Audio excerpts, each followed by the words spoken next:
Welcome to Charts Today. Today's edition for Thursday, the 30th of April, comes to you from London, and I'm actually in the arrivals lounge at Heathrow Airport, having flown in from New York. My plane landed, and I've got the Energy Morning Call report out. And interestingly, of course, we are seeing this surge in crude oil prices to new 4 years highs. So that has really smashed the upside targets, and we are in very nudging $125 a barrel. So that's 4 year highs for Brent crude. And interestingly, we are seeing similarly highs for WTI above that $100 mark. And that is politically going to be interesting in the US. And if we look at some of the refined products, things like RBOB gasoline, so this is the wholesale price of petrol, if you like, in the US, 373, new upside target of 416. US consumers are paying over $4 a gallon. That's half what we are used to paying in the UK, but that is still a big number for US motorists, and that is climbing, and that's going to again create political woes. And even if we look at jet fuel, that's looking very inflated, and again upside targets there.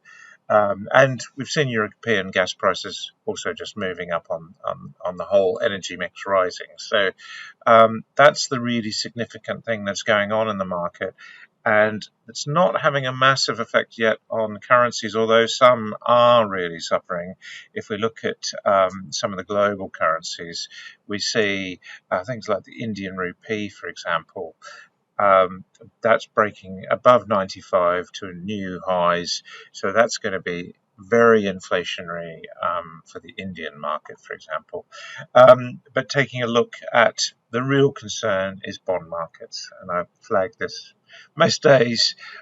Japan has broken above the 2.5% level for the first time in a very long time. And if we look at the 60-minute chart, we have activated an upside target to 280, another 10% higher. The most indebted country in the world, that's going to be very significant for Japan. And this was a black swan event, back in January when we were hitting 235. Now we're at 250. So that is significantly worse, and so that's really the factor there for Japan. And looking at US Treasuries, again, inflationary concerns, not making new highs there. But if we look at the UK, for example, we are above 5%.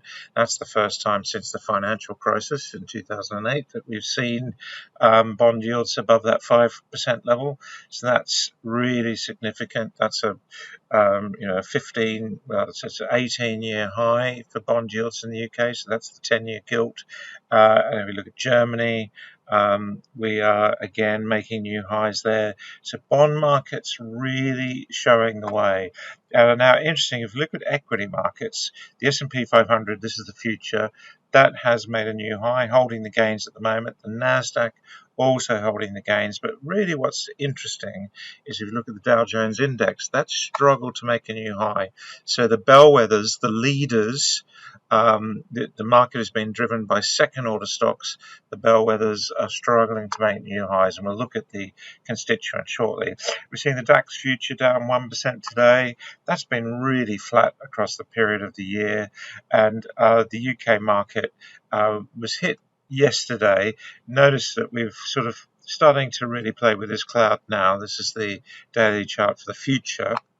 And we are seeing a lower high, and we have to be really cautious for a lower low, which will also activate a downside target. Japan finally giving up some of the gains.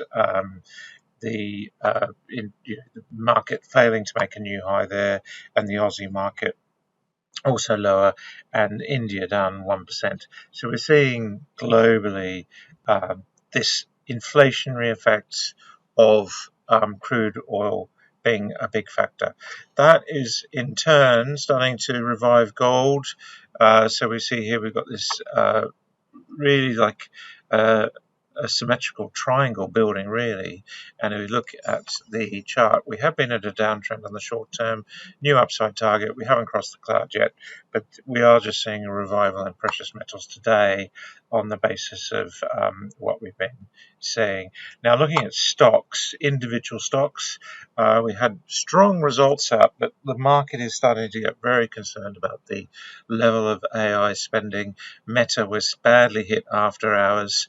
So these are the short-term charts, struggling to hold these gains. If we look at stocks like Nvidia, for example, where we really we just made a new high, but we really struggled to hold that high. This resistance level is playing its part, which is why I like to see 3 days at least, and on a weekly chart I want to see 3 weeks above that level. So it's not yet out of the woods for Nvidia in terms of making a new high. The short term, we've got mixed targets, so that's quite interesting.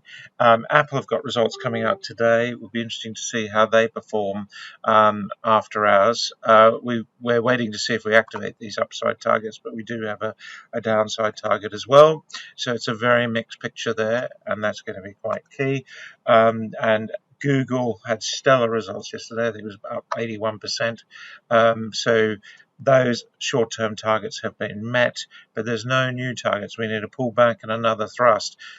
Medium term on the daily chart, we have got a very big upside target for Google, so it's quite interesting there. But stocks like Microsoft still in the doldrums, failing to activate that upside target.